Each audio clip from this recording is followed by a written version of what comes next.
Hi అండి. Welcome back to Ammu's kitchen. నేను మీ సౌజన్య. ఈరోజు రెసిపీ వచ్చేసి మెంతి కూర, చిక్కుడుకాయ టమాటా కర్రీ అండి. మనకి మెంతి కూర సీజన్ వచ్చేసింది కాబట్టి, ఈ మెంతి కూర ఏ కర్రీలో వేసినా కూడా చాలా బావుంటుంది. ఈ మెంతి కూరని చిక్కుడుకాయలో వేసి వండి చూడండి, చాలా టేస్టీగా ఉంటుంది. ఇప్పుడు మనం ప్రాసెస్‌ని చూద్దాం. ముందుగా మనం ఒక హాఫ్ కేజీ వరకు నాటు చిక్కులను తీసుకొని, ఈ విధంగా చిక్కుడుకాయ ముక్కల్ని కట్ చేసుకొని తీసుకోవాలి. అలాగే ఒక 2 కట్టల వరకు మెంతి కూరను కూడా శుభ్రంగా కడిగి ఈ విధంగా సన్నగా కట్ చేసుకొని పక్కన పెట్టుకుందాం. ఇప్పుడు స్టవ్ ఆన్ చేసుకొని ఒక బాండీ పెట్టుకొని అందులో ఒక 4 టీ స్పూన్ల వరకు ఆయిల్ వేసుకోవాలి.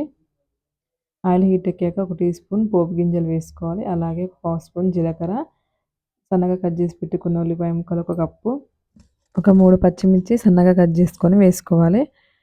ఈ ఉల్లిపాయ ముక్కల్ని మగ్గించుకోవాలన్నమాట. ఈ విధంగా ఉల్లిపాయ ముక్కలు మగ్గినాక ఇప్పుడు మనం కట్ చేసుకున్న మెంతి కూరని అందులో వేసుకోవాలి. వేసుకొని ఈ మెంతి కూరని పచ్చివాసన పోయేంత వరకు కూడా మగ్గించుకోవాలి. ఈ మెంతి కూరని సరిగా మగ్గించుకోకపోతే కర్రీ అనేది చేదుగా ఉంటుందన్నమాట. అందుకే ఈ మెంతి కూరని పచ్చివాసన పోయేంత వరకు మగ్గించుకోవాలి. అలాగే ఒక హాఫ్ స్పూన్ అల్లం వెల్లుల్లి పేస్ట్ వేసుకొని, అల్లం వెల్లుల్లి పేస్ట్ కూడా పచ్చివాసన పోయేంత వరకు మగ్గించుకోవాలి. ఇప్పుడు మనం కట్ చేసుకున్న చిక్కుడుకాయలని వేసుకోవాలి. నాటు చిక్కుల్లో అయితే బావుంటుందన్నమాట కర్రీ. ఒకసారి కలుపుకొని మూత పెట్టుకొని ఒక 2, 3 నిమిషాల వరకు మీడియం ఫ్లేమ్‌లో మగ్గించుకోవాలి చిక్కుడుకాయలని. ఒక 2 మినిట్స్ తర్వాతకి మూత తీసి ఒకసారి కలుపుకుందాం. మనకి చిక్కుడుకాయ ముక్కలనేవి మగ్గిపోయాయండి. ఇప్పుడు అందులో రుచికి సరిపడా సాల్ట్ వేసుకోవాలి. అలాగే ఒక పావు స్పూన్ పసుపు కూడా వేసుకొని కలుపుకోవాలి. ఇప్పుడు అందులో మనం కట్ చేసి పెట్టుకున్న టమాటాలని ఒక 3 పెద్ద సైజు టమాటాలు తీసుకొని సన్నగా కట్ చేసుకొని వేసుకోవాలి. హాఫ్ కేజీ చిక్కుడుకాయలకి ఒక పావు కేజీ వరకు టమాటాను వేసుకొని కలుపుకొని మూత పెట్టుకొని ఈ టమాటా ముక్కలు మెత్తగా ఉడికేంత వరకు ఉడికించుకోవాలి. మధ్య మధ్యలో కలుపుతూ ఉండాలండి. ఇప్పుడు ఒకసారి మూత తీసి కలుపుకుందాం. మనకి టమాటా ముక్కలు కూడా సాఫ్ట్‌గా ఉడికిపోయాయి. ఇప్పుడు ఒక 2 టీ స్పూన్ల వరకు కారం వేసుకోవాలి.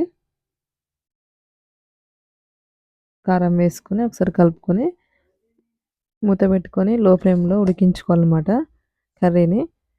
ఒక 5 మినిట్స్ వరకు మధ్య మధ్యలో కలుపుతూ ఉండాలండి. ఇప్పుడు అందులో కొంచెం కొత్తిమీర తరుగు వేసుకోవాలి. కొత్తిమీర వేసుకొని ఒకసారి కలుపుకున్నాక మూత పెట్టుకొని లో ఫ్లేమ్‌లో ఒక 2, 3 నిమిషాల వరకు ఉడికించుకోవాలి. ఒక 2, 3 మినిట్స్ తర్వాతకి మూత తీసి స్టవ్ ఆఫ్ చేసుకోవాలండి. మనకి మెంతి కూర, చిక్కుడుకాయ టమాటా కర్రీ అనేది రెడీ అయిపోయింది. ఈ కర్రీ చాలా చాలా టేస్టీగా ఉంటుంది. మీరు ఒకసారి ట్రై చేసి చూడండి ఈ ప్రాసెస్‌లో. మీకు ఈ వీడియో నచ్చినట్లయితే ప్లీజ్ లైక్ చేయండి, షేర్ చేయండి, కామెంట్ చేయండి, సబ్స్క్రైబ్ చేసుకోండి. Thanks for watching.